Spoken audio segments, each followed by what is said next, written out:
शिक्षाप्रद एवं प्रेरणादायक कहानियों की कड़ी में सुनते हैं आज की कहानी। 12 साल का एक लड़का जो अपने देश का सबसे तेज धावक बनना चाहता था, ओलंपिक में जाने का सपना देखता था। उसके घर वालों ने उसकी ट्रेनिंग लगवा दी।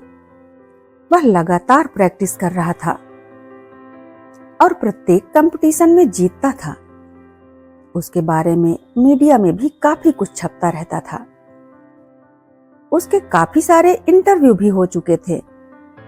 एक बार उस शहर में एक शानदार इवेंट रखा गया। उस इवेंट का बहुत प्रचार हुआ। इस इवेंट को देखने के लिए बहुत सारे लोग इकट्ठे हुए थे। इस भीड़ में एक प्रोफेसर साहब भी आए थे जो बहुत विद्वान थे।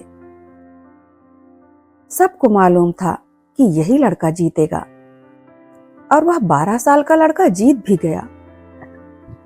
जोर शोर से उसके नाम की हूटिंग होने लगी, सीटियां बजने लगी। लड़के में एक्स्ट्रा कॉन्फिडेंस आ गया। उसने माइक लेकर ओपन चैलेंज किया कि इस भीड़ में कोई है जो मेरे साथ दौड़ सके। अगर है तो आकर के दौड़ सकता है। अब की बार 2 और लड़के इसके साथ दौड़ने के लिए आए जो इससे उम्र में बड़े थे। यह लड़का डिफरेंट ग्रुप के साथ में दौड़ने के लिए तैयार था। इस बार भी इसी लड़के की जीत हुई। अब की बार फिर से पब्लिक ने उत्साह बढ़ाया। फिर से तालियां बजी, हर कोई खुश था। लड़के ने जाकर अपने गुरुजी और जो प्रोफेसर साहब आकर बैठे हुए थे उनको प्रणाम किया और कहा, देखा आपने, 12 साल की उम्र में मैंने बड़े बड़ों को हरा दिया।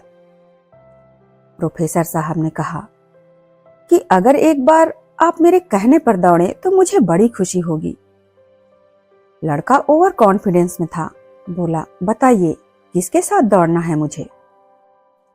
प्रोफेसर साहब ने एक दिव्यांग व्यक्ति को बुलाया जिन्हें दिखता नहीं था और दूसरे बूढ़े बाबा थे। उन दोनों के साथ में 12 साल के लड़के को दौड़ना था। इसका तो माथा ही घूम गया। इसने पूछा कि सर, यह क्या हो रहा है? कहां मैं और कहां यह? इनके साथ में रेस?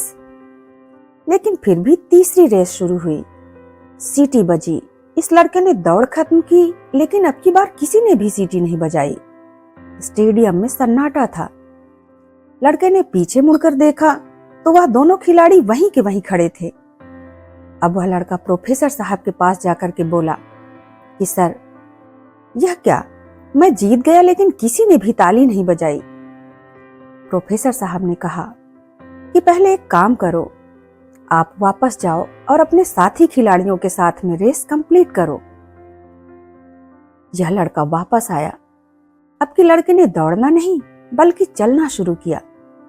उन दोनों का हाथ पकड़कर रेस में पार्टिसिपेट कर रहा था। धीरे धीरे चलता गया। अब की बार इन तीनों ने एक साथ रेस पूरी की। पूरे स्टेडियम में तालियों की गड़गड़ाहट थी। लोगों ने स्टैंडिंग ओवेशन दिया। लोग सलाम भेज रहे थे, प्यार भेज रहे थे। लड़का दौड़कर प्रोफेसर साहब के पास गया और पूछा कि सर, एक बात बताइए, अब की बार हम तीनों में से किसके लिए तालियां बजाई जा रही हैं?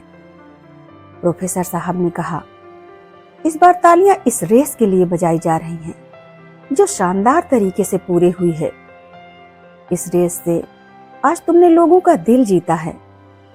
दोस्तों, यह जो रियल लाइफ वाली रेस है, इसमें हम सब चाहते हैं कि हम सक्सेसफुल हों, सबसे आगे मेरा नाम हो, सबसे ज्यादा रुतबा हो, पैसा हो। लेकिन हम भूल जाते हैं कि इस रेस में दौड़ते दौड़ते जब हम फिनिशिंग लाइन तक पहुंचते हैं तो हमारे पीछे कोई नहीं होता। वह सारे उधर स्टार्टिंग लाइन पर खड़े होते हैं। इसलिए यह मैटर नहीं करता है कि आप जीत रहे हैं, बल्कि यह मैटर करता है कि आप किस तरीके से इस रेस को कंप्लीट करते हैं। इस जिंदगी की रेस को जीतने से ज्यादा इंपॉर्टेंट है सबको साथ लेकर चलना। कई बार लोगों का दिल जीतना, मुस्कान बांटना भी काफी कुछ होता है।